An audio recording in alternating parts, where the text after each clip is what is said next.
Welcome to Mental Skills for Competitive Athletes, the Mental Game. Dr. Ken Ravizza is one of the top peak performance consultants in the world today. Dr. Ravizza has served as a consultant at 6 Olympic Games. He also worked with Major League Baseball, Major League Soccer, the National Football League, and the Canadian Football League, and regularly speaks to college student athletes. Dr. Ravizza's educational approach to performance enhancement has helped athletes, coaches, and performers of all levels achieve success on a more consistent basis through the use of mental skills training. And now, Dr. Ken Ravizza. Hello, my name's Ken Ravizza. I've had the privilege of working with coaches and athletes over the last 30 years, and I've learned a wealth of information from them. And what I'd like to do today is share some of that information. And one of the first things that becomes critical is why the mental game is important in the first place. To answer that question, let's just look at a few things. First, reflect back on a big game, when you're playing a big game, a conference championship. And I don't care whether it's high school level, travel ball level, whatever. But the physical talent balances out, and the mental game, the 6 inches between your ears, is what separates the players. So in big games, let's just say it's 30% mental. As an athlete, how much time do you spend developing your mental skills, the ability to concentrate, focus, deal with distractions, goal setting, all of these things? How much time do you spend? And let's just say it's 5%. That 5% can make the difference between winning those games and losing those games. Second reason would be at the higher levels, the physical talent balances out. When I was with the Anaheim Angels, in spring training, we would have a room with 150 minor league players, and every one of these players was a great player. Of the 150 players in that room, 10 of them get to the big leagues. So once again, it's not just physical ability, but how you handle the mental game becomes critical. A key point that I've learned over the years, working with athletes and coaches, is losing is painful, and it should be painful. But one thing, when you go to bed at night after a loss and the opponent beat you, you can sleep at night because you know you did your best and that particular day you got beat. The nights that you have problems sleeping are the nights when you beat yourself. That's when you stare at the ceiling. So one of the things I encourage teams to do is have the opponent beat you. Stop beating yourself and watch what happens with your season. Another thing that comes into play, and Casey Stengel, the manager of the century, said this so eloquently when he stated, "More games are lost than won." I never understood what that meant, but he's addressing this point, that we beat ourselves more than we beat the opponent. The other thing in sport is that it's a long season, and consistency and being able to hold up over the duration of the season is very, very important. The athlete is also a performer, and this is one of the things that really excites me working with athletes, because the athlete is a performer, like the dancer, like the musician, like the theater arts person. As the Greeks said with the ancient Olympic Games, the athlete must go out and stand naked before the gods, fully exposed. Their actions count. They must lay it on the line. There's no start over button in performance. Your actions count, and you must perform. And the final thing is that confidence, I found, is fragile. No one has it together all the time. And you have to be resilient in your ability to deal with those times when things aren't going well, and embrace what you can do and not get frustrated with what you can't do. So these are some of the things on why the mental game is important. And hopefully in this program, I'm going to be able to give you some ways to help you refine and develop your mental game.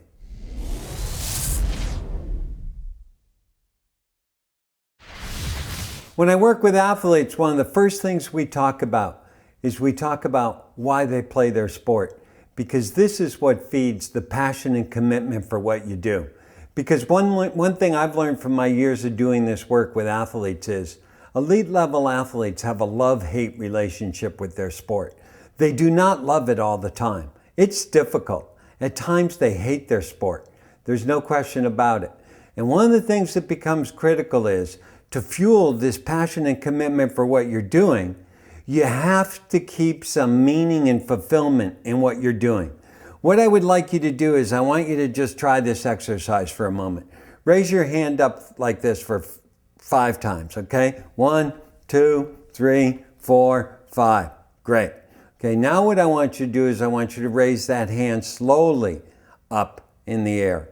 And once you get the arm fully extended, what I want you to do is I want you to feel the stretch up through the intercostal muscles of your rib cage, up through the armpit area, up through your upper arm, the elbow, create an inner space in your elbow, up through the forearm, the wrist, the fingertips. Feel that lengthening, feel that extension, and release. How much of our training is just this? There's no purpose, there's no meaning. But when we put meaning in it, the experience changes. It empowers us. It's important because what the meaning does is it provides direction, it provides motivation, and it provides purpose in what we're doing. Because we have to remember that sport, by definition, is putting unnecessary obstacles in our way. What do I mean by that? Look at a hurdler in track. Why does the hurdler go over the hurdles? Why don't they go around them? Unnecessary obstacles are what makes sport so powerful. But we have to put the meaning in that task. And that becomes important because when you have meaning and you have passion, it helps you deal with the adversity that goes with performance. In my 30 years of teaching at the university, my first 15 years, I would have students come to my office and they would say, "Ken, I'm not sure I want to stay in school."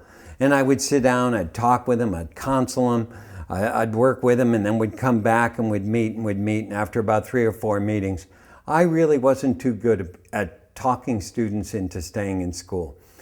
One day I shared my frustrations with a friend and he said, "Hey Ken, try this." And what I did, student comes in my office, "Ken, I'm not sure I want to be in school." I say, "Hey, drop out." And they go, "Wait Ken, but I have this problem, that problem, that problem." And I said, "Well, it's not time for you to be in school, it's okay." And they look confused and they walk to the door. And when they put their hand on the door to go out the room, I say to them, "Hey, remember these 4 words when you leave campus. It's going to help you out. Do you want fries?" And once the person's gone out and they've worked a while in the work world doing that type of job, then they want to come back to school. And I've had those students return and come to my office and say thank you, because now they have the passion for what they're doing. And that makes all the difference. And in sport, you have to know, why do you play the game? I play my sport because I love the feeling of competition and being able to go out there and actually compete against other people and have the ability to win a match. I love the challenge of the sport. There's both individual and team challenges that you have to face within the sport, and I think that's a great part of playing. For me, I like to play soccer because I like to play with my friends and be part of a team, and I like setting goals together and by myself and working hard to achieve them. I love swimming when it's kind of the end of the season and I'm in really, really good shape, and it's right before a big meet and I'm swimming so fast that when I finish, it's almost like I'm pushing the wall. I really glide in really fast to the wall. I play my sport because I love to be part of something that's bigger than myself. I like making my parents proud and working towards a goal and achieving that. Everyone's motivated by something different. Some people love that feeling of walking home from practice a little sore, a little achy. Other people like getting their uniform dirty. Other people like being a part of a team, part of a group. Other people like learning new skills. There's as many meanings as there are people. One thing I hear very common though is I hear athletes say, "I like to win." But when we really look at that, is it we like to win or is it that we like to compete? Because if you want to win, I can give you a 99% foolproof method. And what that involves is, what you want to do if you're a high school athlete, college athlete, play the local 10-year-olds in your neighborhood. You can win every game, you can dominate. But I don't think that's what you want. You want to compete against the best. You really do love that struggle. Keep that in mind, because when you know the struggle's there and you know you're going to have to take blows, and there's going to be adversity, you can begin to learn how to embrace the adversity and welcome it instead of being surprised that you have to deal with it. Another quick key question, what do you love about your sport? What are some of those little things that you really enjoy about it? What I love about my sport is the Friday night games and playing under the lights and knowing that you're going to be performing in front of a big crowd. That really makes me excited to play, and just being around the guys in the locker room and on the road trips, it's something that I'll kind of always remember about it. I love the pregame feeling, the just craziness of the pregame with my girlfriends and teammates. And I love the feeling after the game when your body is just totally exhausted and all your muscles are shaking from having just exerted yourself to the max. What I love about playing basketball is playing hard and pushing myself in a really tough game and really trying to make myself and my teammates better while we're playing. I love being on the grass field, nice and green, blue sky, being out there with my friends and winning. That's what I love about my sport. Those are some good points made. And these little things are very important because the little things help us in the midst of practice, in the midst of the game. Just make certain that you're enjoying those little things and cherish them and embrace them a little bit, because there's a lot of difficulties that go with sport as well. The final question that helps us understand our passion and commitment is the question that I love to ask athletes. If you had 3 months left to live, how much of your time would be spent playing your sport? I don't think you do it all the time. You got other things, no question. But hopefully some of that time, you're going to feel that ball coming off the racket, or you're going to feel that good swing in golf, or the ball exploding off the bat, or the ball swishing through the net. Those feelings are things you cherish. They're important. If I only had 3 months left to live, I would want to travel around the world and play my sport in different countries to experience the cultures of soccer around the world. Yeah, I think I'd definitely swim because we have a big meet coming up, and I don't want to let my teammates down, and they're counting on me. So I think that'd be a great way to go out and be a part of something really special. I would definitely play basketball. It's something I've done for many years and I really enjoy it so much, and it's just a lot of fun, and I would really love to keep doing it as much as I could. I would probably play a little bit with my friends and teammates, but I probably also want to do some other things and maybe even learn a new sport or go hang gliding or something extreme. If I had 3 months left to live, I would definitely play my sport. I would probably also watch my sport a lot, but I kind of watch my sport all the time anyway, so I would definitely play my sport, especially with my friends. So as you can see, there's many things people would do. But maybe there are some of you that you wouldn't spend any time playing your sport. Well then, if that's the case, it may be time for you to move on and do something else. Maybe take up another sport, maybe take up music, whatever. But if you don't have the passion, it's going to be very difficult to handle those obstacles that sport presents to you. Because when you know why you're doing something, it helps you deal with the adversity that's going to come your way and fuel your commitment to work through those difficult periods of time that go with sport. Sport is not easy. As we said earlier, you have to stand naked before the gods, your actions count, and you have to lay it on the line. And that isn't easy.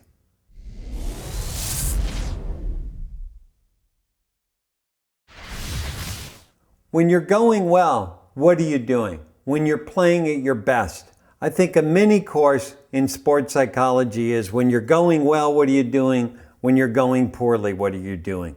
And if you contrast those two, you can learn a lot. I found one of my best techniques working with professional athletes was when a pitcher went out and he pitched really well, I may come in the next day and I'd sit down with him and I'd have a tape recorder and I would just ask him, hey, what was that like when you really performed well? And I record it. And then maybe 3 weeks later, when he's not performing well, I say, hey, I got someone that wants to talk to you. And I replay the tape to them. And it's amazing the number of times I would have athletes say, geez, listen to the confidence in my voice. Ken, I'm not doing 3 of those things that I mentioned on that interview. Hey, thanks, Ken. And here I am. I did nothing but locate the tape and play it for the player. But the key point is, when we're going well, what are we doing? There are some things that carry through in top-level performance, like being in the present moment, totally absorbed in what we're doing, having a relaxed concentration or controlled intensity, a crystal clear clarity of thought, sometimes even not thinking at all, a real feeling of doing things, just doing it and not trying to do it. But this idea of being in the zone and some of my early research on peak experience in sport, the key question is, though, that I have found we're not at that level all the time. At this stage in my career, I think the zone is overrated because we're not there enough. We're not in flow states that often, maybe 20% of the time. The key question becomes this that I ask athletes: are you that bad that you need your A game to perform well? But the key becomes learning how to deal with your performance when it's not going great, having something to go to, because confidence is fragile. And I'm talking with athletes a lot about learning to be more comfortable being uncomfortable. I see tennis players before they play working on their strokes. They want to feel great. They want to feel the perfect swing. Hey, the key becomes, if you have 60%, use 100% of that 60. As Coach John Wooden would always say, focus on what you can do, not what you can't do. But this has to be practiced in practice and in training. You have to learn how to have those good, crappy days when things aren't going well. Embrace those days. Don't go to the perspective of, well, tomorrow this will be better. No, work through it, because as you work through it, that's going to build your confidence. About 8 years ago, I was invited up to Stanford University. A friend of mine, Glenn Albaugh, who was teaching at the University of Pacific, invited me up there. There were 7 sports psych consultants. There were some football coaches. There were some heart surgeons, some musicians, and there were 2 astronauts. And we talked about performance. And one of the things that really stood out for me was when the astronauts talked, one of the things they mentioned was, they said, when they go up in space, 1 out of 3 astronauts is deathly carsick, to the point where they're disorientated, may even be vomiting, but they still have to perform their missions.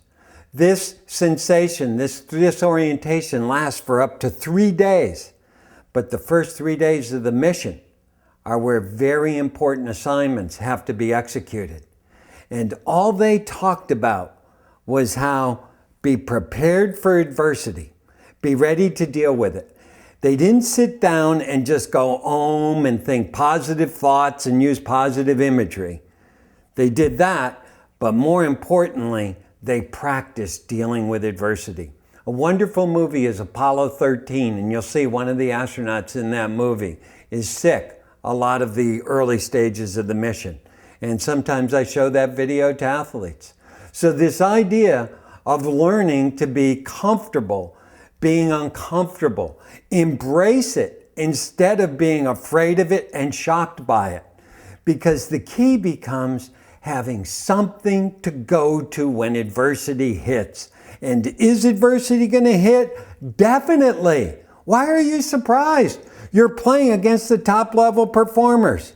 The key becomes learning to take a blow, absorb a blow, and give a jab. Not a roundhouse, not a knockout punch, a jab. Let them know you're alive. That's the something to go to.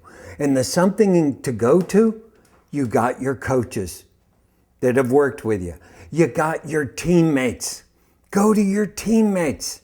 And this is why very often in soccer, basketball, field hockey, what happens when the teams break down? The communication shuts down. The feet stop moving. People go internal. Get that energy going out to teammates, out to the ball. Keep the energy going out. So you got your coach, you got your teammates. And what do your coaches have you do every day that drives you nuts? They work the basic fundamentals. The basic fundamentals, day in and day out. In softball, you take ground balls every day. You make throws every day. You swing the bat every day. You've got to work your mental skills just like that. You've got to work them day in and day out. So besides the fundamentals, those basic skills, then you have the mental skills. Your ability to concentrate, your ability to deal with distractions, your ability to prepare, or as we say, prepare to get yourself ready. So when you walk through the door to that gym, you're making a commitment to that day's practice. You're ready to get after things. These things must be practiced. The skills must be practiced because mental skills are just like physical skills. They have to be practiced, refined, developed so that they become yours and you can go to them when adversity hits. And as I said before, adversity will be hitting. Will you be uncomfortable? Definitely. Don't be surprised by it. So, in terms of that, two big things that I really want to talk about in relation to that are the ability for us to remain in control of ourselves as we go through this so that we can regulate ourselves, bring our energy level up when we need to, calm ourselves down when we need to, and also the way that we prepare ourselves to perform. As I mentioned, the athlete stepping in the gym for practice. Are you there? Don't step into the gym till you're ready, that you're bringing that passion, that commitment that we talked about earlier, and that focus. Because when I step over that line, I am here, I am present, I am ready.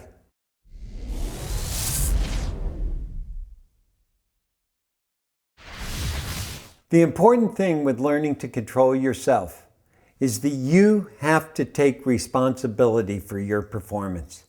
Your coaches will help you develop those abilities to respond to pressure situations.